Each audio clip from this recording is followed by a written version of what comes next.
Hi everyone, welcome back to class. In yesterday's class, we have seen the SQL classes we do have in our MySQL, right?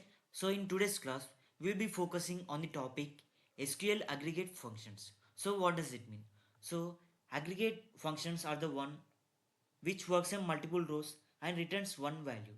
So if you look at the aggregate functions in our MySQL, we'll be having the five aggregate functions. Those are count, sum, average, min, and max. And if you look at the description of each function, so count gives the total number of rows that we do have in our table, and sum gives the sum of all the values, and average gives the average of the values that we have inserted, and min gives the smallest value among all the values, and max gives the largest value among the all the values that we do have in our table.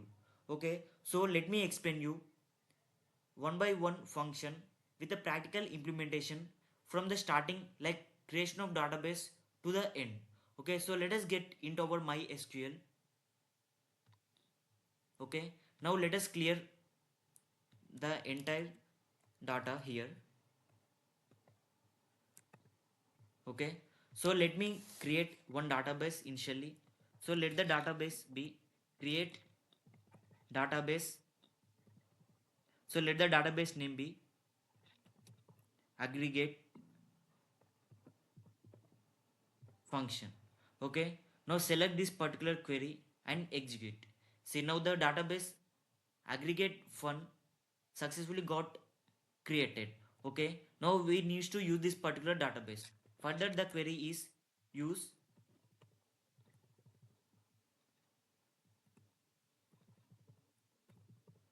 aggregate fun semicolon. Okay, now select this one and execute it. See, now it got successfully created, right? Now we need to create a table, right? So the query is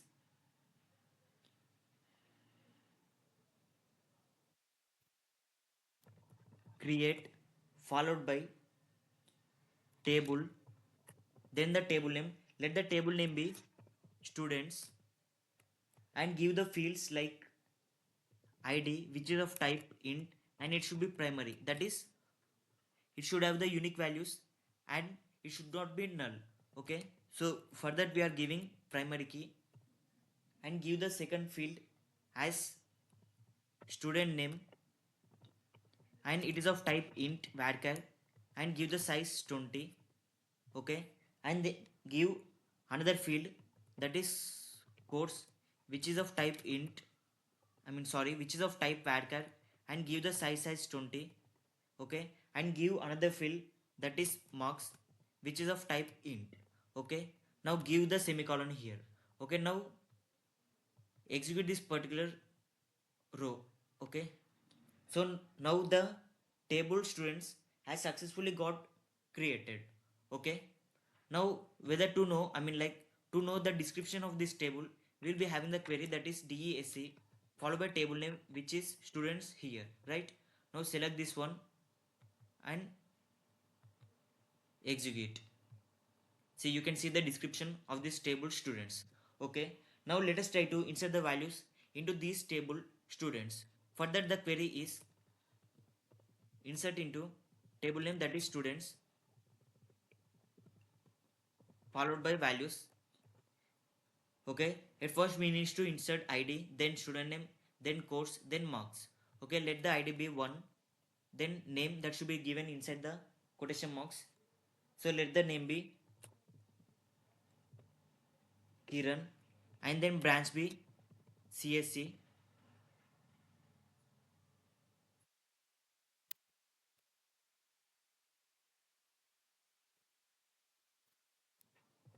Okay, and then marks be EIT. Okay, so this is the one record we have inserted, and give another record. ID is 2, and the name be Sai, and the branch be triple E, and marks be 90. Okay, now let us try to put another record having the ID 3, and name be Nag, and branch be CSC. Okay, and marks be 90. Okay, now give semicolon here. So we have inserted the 3 records into the table name students. Okay, now select this particular query and execute it. See, now the values successfully got inserted into the table name students. Okay, now to know whether these particular records got inserted or not, we just needs to view this students data, right? For that, the query is select star from table name, that is students here, right? So select this query and execute it. See, you can see the 3 record that we have inserted just now. So this is how we normally view the data by using the select class, right?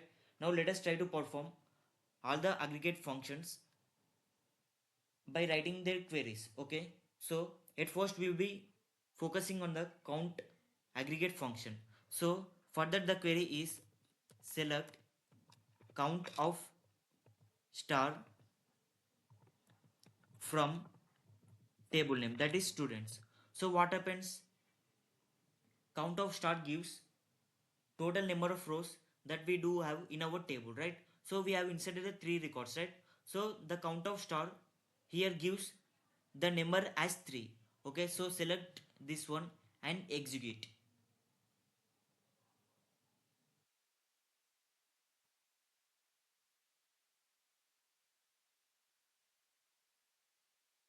I mean, sorry, here I have given the name as wrong, so here students, right?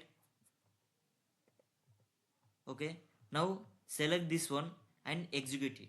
See, you can see count of star as 3, because as we have inserted 3 records, we can see the output as 3. So here, instead of having the column name as count of star, here you can give as total records, total records. So what happens, we can get the column name as total records. Okay, select this one and execute. See, you can see the column name as total records and it's having the number 3 as we have inserted 3 records, right? So this is how we normally use the count aggregate function.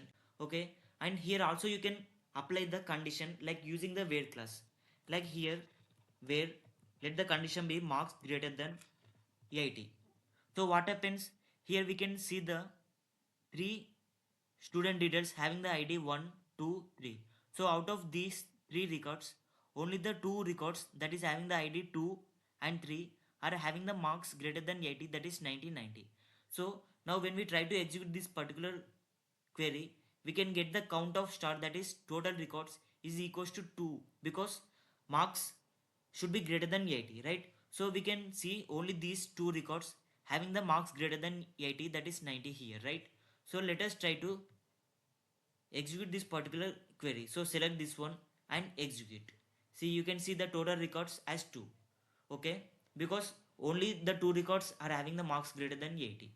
So instead of marks greater than 80, if you put marks less than 90, what happens, so we can see only the one student that is having the ID 1 is having the marks 80, which is less than 90, right?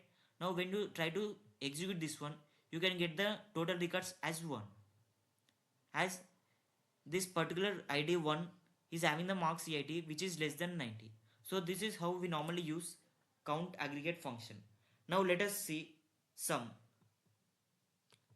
Select sum of marks from table name, that is students here. So what happens, we have inserted the 3 marks, one is 80 and 90 and then 90. So sum of marks adds up all these marks and gives the output as a single value. Okay, and here give the column name as total marks.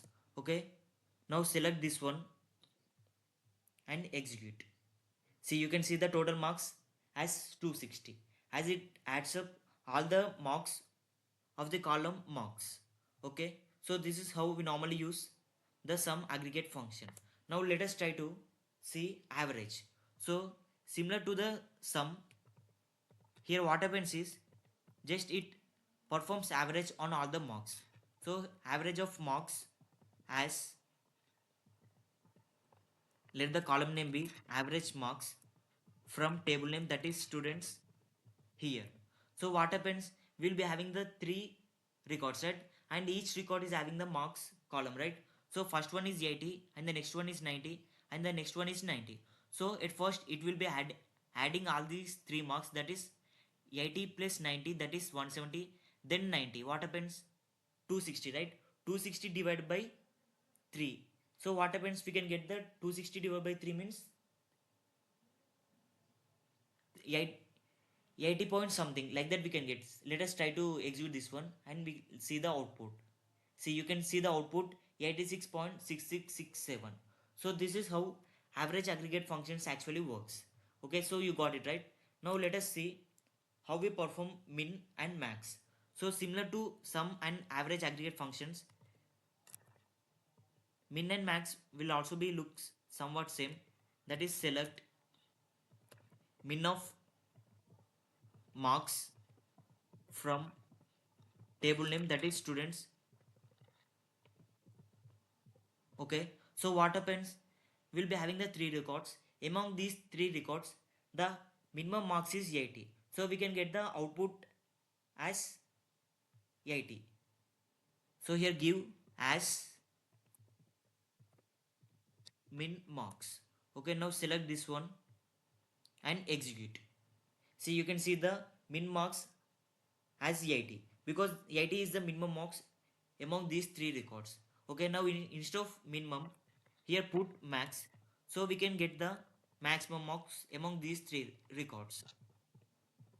So what happens, we can get the 90, which is the highest, I mean max marks among these three records, right? See, you can see max marks equals to 90. So this is how we normally perform max aggregate function. So these are the 5 aggregate functions that we do have in our MySQL. Okay, so this is all about today. Thank you for watching the video. Do like, share and subscribe the channel. Thank you.